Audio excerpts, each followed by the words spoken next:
Assalamualaikum warahmatullahi wabarakatuh. Perkenalkan, nama saya Rizky Adianto Nugroho. Jadi saya akan menjadi PJ Teknik Kompilasi di kelas kalian. Pada pertemuan pertama kita akan membahas tentang analisa leksikal. Jadi kita langsung masuk aja ke materinya.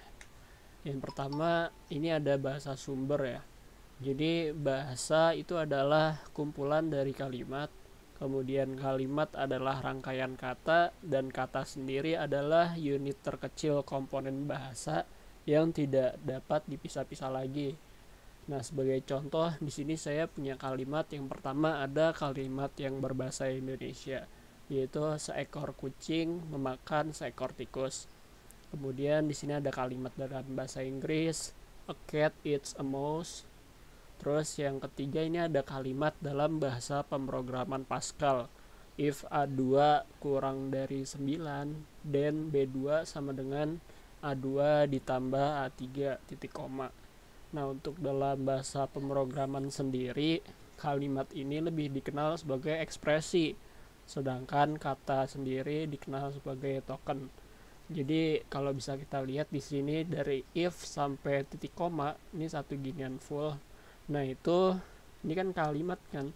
Nah, ini kalau dalam bahasa pemrograman kita kenal sebagai ekspresi. Sedangkan kata-katanya kayak if, A2 kurang dari sampai titik koma. Nah, kalau dipisah-pisah itu kan masuknya jadi kata-kata kan ya. Nah, itu kita kenal sebagai token. Terus kita lanjut. Jadi dalam perancangan sebuah bahasa harus memperhatikan 3 aspek berikut. Yang pertama ada spesifikasi leksikal, kemudian ada spesifikasi sintaks, dan yang ketiga ada aturan-aturan semantik. Nah, khusus pada pertemuan ini kita akan membahas tentang spesifikasi leksikal atau analisa leksikal. Jadi analisa leksikal sendiri merupakan antarmuka antara kode program sumber dan analisa sintak atau parser. Nah, scanner ini melakukan pemeriksaan karakter per karakter pada teks masukan, kemudian memecah sumber program menjadi bagian-bagian yang disebut dengan token. Nah, di sini kita punya contoh nih. Jadi di sini saya punya kalimat si kucing kecil menendang bola besar. Nah, kemudian dari kalimat ini kata per katanya itu dipisah. Si, terus kucing kecil menendang bola sama yang terakhir besar. Nah, ini bisa kita lihat di sini si kucing kecil menendang bola besar kan. Ini dipisah satu persatu kan. Jadi token. Ini sebutannya token. Nah, kemudian di sini kita menganalisa nih si itu termasuk kata sandang. Terus kucing termasuk kata benda, kecil termasuk kata keadaan, menendang termasuk kata kerja, terus bola ini masuk kata benda, dan besar ini masuk kata keadaan. Nah, kurang lebih nanti si analisa leksikal begitu di bahasa pemrograman. Jadi dalam satu kalimat itu dipecah satu persatu, terus kita tentuin itu termasuk apa, token apa kan.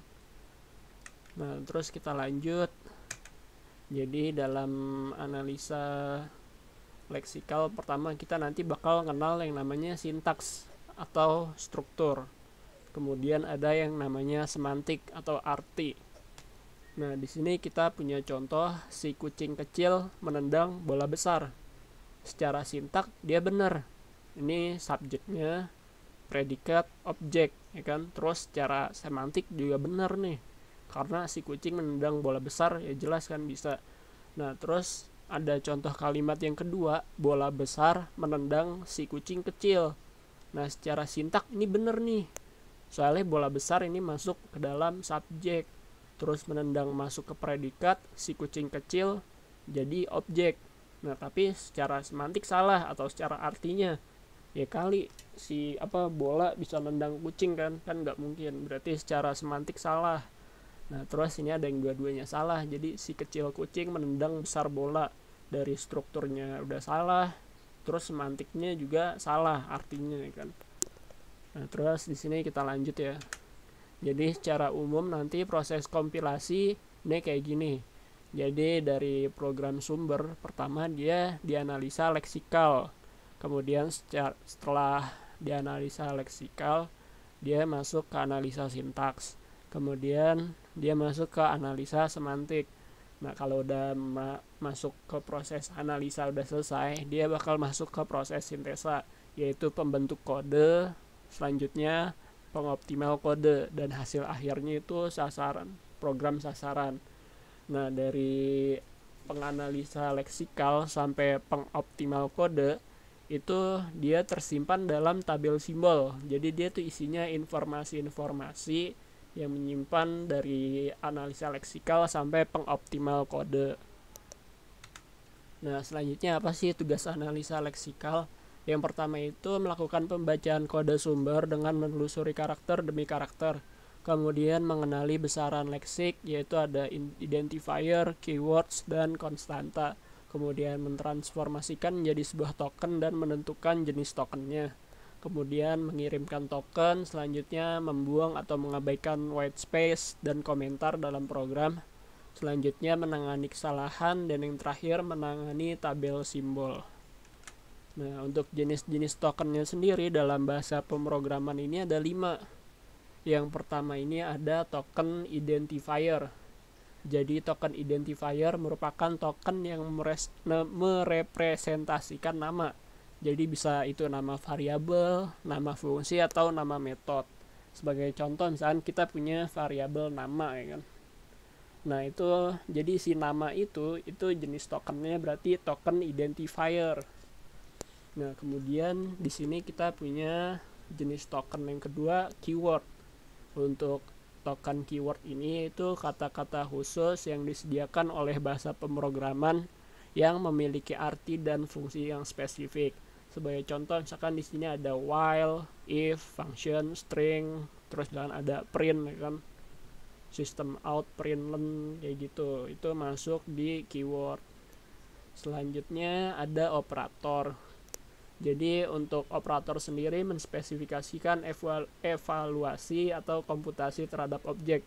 Di sini sebagai contohnya ada operator tambah, kurang, kali, plus sama dengan, dan lain-lain. Kemudian di sini ada token literal ya, yaitu penulisan besaran untuk variabel beserta nilai dari variabel tersebut. Sebagai contoh di sini misalkan tadi variabel nama ya kan, itu misalkan Rizky Adianto.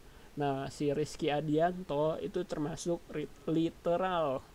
Terus misalkan saya punya variabel nilai sama dengan 90. Berarti si 90 itu juga merupakan literal.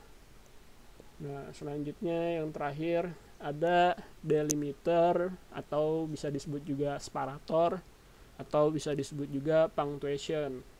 Jadi delimiter sendiri merupakan pembatas atau pemisah blok program. Itu kayak bisa titik koma, titik 2, koma, kurung buka, kurung tutup, kurung kurawal tutup, kayak gitu. Nah, itu tadi untuk jenis-jenis token. Sekarang kita masuk ke contohnya. Nah, di sini saya punya contoh satu blok program ya dari bahasa Java. Di sini kita punya kelas Hello World. Terus di dalamnya ada public static void main. Terus di dalamnya nanti kita bakal ngeprint Hello World. Nah, di sini sebagai contoh, jadi untuk menganalisa leksikal ini kita pecah nih satu-satu. Kelas, hello world, terus apa ini, kurung kurawal, public, static, void main, kurung buka, string, kurung siku buka, kurung siku tutup, seterusnya sampai kurung kurawal tutup ini kita pecah nih satu-satu. Nah, abis itu kalau udah kita tentuin deh satu-satu. Pertama misalkan kelas ini tuh merupakan token keyword. Terus ada hello world, ini merupakan token identifier. Kemudian ada kurung kurawal buka, itu merupakan token delimiter. Terus di sini ada public, dia token keyword. Terus static juga keyword, void juga keyword. Nah, terus ada main, ini kan nama kan ya, nama function. Ini identifier. Terus ada kurung buka, dia delimiter. Ada string juga keyword. Nah, jadi seterusnya sampai kurung kurawal tutup ini. Nanti jadi kita pisah-pisah dulu. Terus kita tentuin deh satu-satu tuh token apa aja, kayak gitu. Nah, kurang lebihnya videonya sampai di sini dulu ya. Terima kasih, kurang lebihnya mohon maaf. Wassalamualaikum warahmatullahi wabarakatuh.